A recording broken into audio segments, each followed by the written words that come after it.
Hey, what is up guys, Bonfiggy here, and I cannot tell you how good it feels to be commentating over a game other than Modern Warfare 3.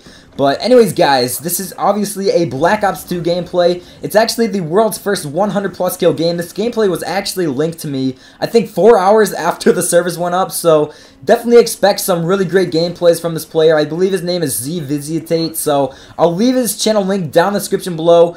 And like I said, man, if he's dropping a 100 plus kill game, and these guys, they're not casual players that he's playing against, obviously. If they're paying 200, 300, or even more in some situations to get a game early, they're obviously going to be a little bit more than a casual player or a noob. And I can stand for that because I've been playing against these guys. All the people that I've been playing against when the game was out early and everything have been tryhards, so I can definitely say that these guys, they weren't noobs, and it definitely did take a little bit of skill to get this gameplay. Although it was on Nuketown, which does make it a little bit easier to get 100 plus, I guess you could say, because it's really fast-paced, close quarters, really action-packed. That's what I like about this map, and it's really the only map that I've been playing lately. I'm going to try to get my own 100 plus kill game tonight and have that up for you guys tomorrow, but as you know, this is actually being uploaded a little bit early. The game isn't supposed to come out until midnight tonight, but obviously he got the game early as well as I did, and I believe that some people in like Australia already have the game, so the copyright has already been lifted from the game. It should be okay to be uploading this because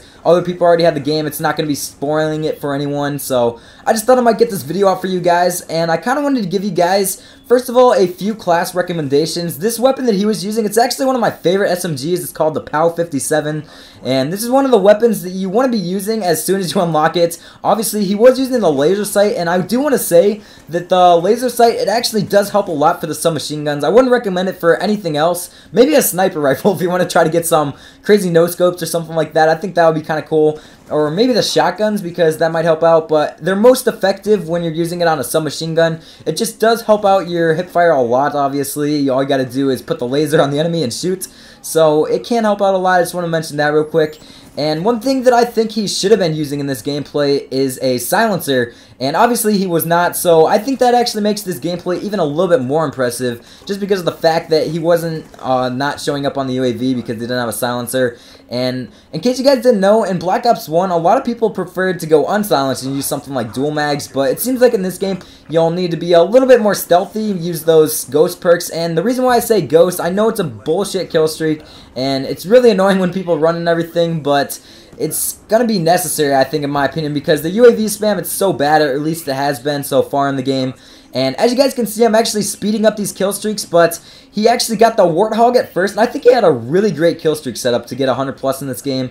The Warthog, basically, it's almost like a Rolling Thunder, but it's a little bit more beefy. It goes around the map 3 times, and then this second kill streak that he's in right now is actually called a Lodestar, and that's pretty much like a beefed up Reaper, and then this is almost like a Akimbo Chopper Gunner, man. The kill streaks do a lot of work, as you guys can see. I'm speeding it up a little bit because I think that it would just make the game a little bit more fast-paced. But yeah, the kill streaks, if you can get those higher streaks, it definitely is a little bit higher, but it is definitely worth it in my opinion. I think he gets 2 sets of those, so only 2 sets got him the 100 plus kill game, which is definitely not too difficult to do. It definitely is a little bit harder to get these higher kill streaks in this game, especially if you're playing something like Team Deathmatch. I think for the Akimbo Chopper Gunner that he just had, it's like a 19 gun streak to go on to actually get that if you're playing TDM, so definitely is a little bit more challenging. And honestly, I think if I were the game developers, I would either make it so you get a little bit more score points in TDM, or that the kill streaks are actually a little bit lower. I should say score streaks because it goes off the score, not the kills anymore. But yeah, guys, that's pretty much it for this gameplay. I wanted to try to talk about how to play Nuketown because this is one of the maps that I pretty much almost specifically played during Black Ops 1. And one thing I wanted to mention, they actually have a specific playlist for Nuketown in Black Ops 2, which is something I think they should have done a long time ago. I'm really happy that they did this because it's everyone's favorite map. This is definitely my favorite map out of Black Ops 2, along with, I think it's called Raid, which is another really good map. I think there's been a couple 100 pluses on the map as well. But yeah, like I said, for Nuketown, what you want to do is just stay away from the middle of the map. You want to try to flank around as much as possible, because when you go straight through the middle of the map, you can either get picked off from the guys that camp up in the windows in the buildings, or they can sit back in the garage and kill you, or, you know, there's a lot of different ways that you can get killed. I like to go around either the left or right side, and I like to work my way into the enemy spawn building, and basically you can get kind of chilling there and kill the enemies. They'll keep on coming back for revenge kills, and I find that that works the best for me, man. I just want to mention that real quick.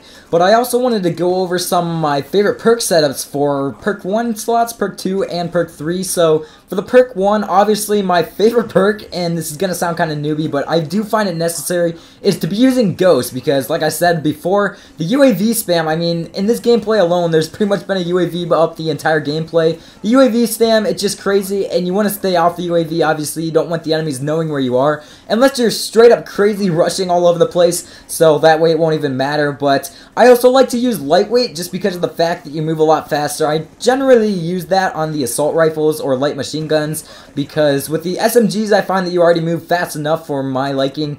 And then I also like to use Flak Jacket, especially on the map Nuketown, because there's a lot of explosives that can go off and just randomly kill you. Then for the perk 2 slots, there's this one called Toughness, which I find to be quite good on the assault rifles or sniper rifles. And basically what it does, it's like Hardened Pro and Black Ops 1, you just flinch less when you get shot. And then another one that is almost a necessity is Scavenger, because obviously you don't want to be running out of ammo, so I find that that works out pretty well. And then for perk 3, and one thing I should say about Scavenger is that it replenishes claymores, grenades, and bouncing betties, all those equipment sort of things. And then for the perk 3s, Awareness is basically the sound whoring perk. It's kind of like Sitrep Pro. I find that that helps a little bit. I only really like to use that in game modes like free-for-all or when I'm playing 6v6. Definitely not in ground war or anything like that, but sound, it's not that big of a deal in this game as much as it was in Modern Warfare 3. And then I also like to use Tactical Mask, because that way when you get stun grenaded, or you can get these like electrical shocks thrown at you, which totally disorient you, it definitely does help a little bit when it comes to those sort of things. But anyways guys, that's pretty much it for this gameplay. I hope you did enjoy. Please leave the video a like, because I definitely do think that this gameplay does deserve it, and subscribe if you're new, guys.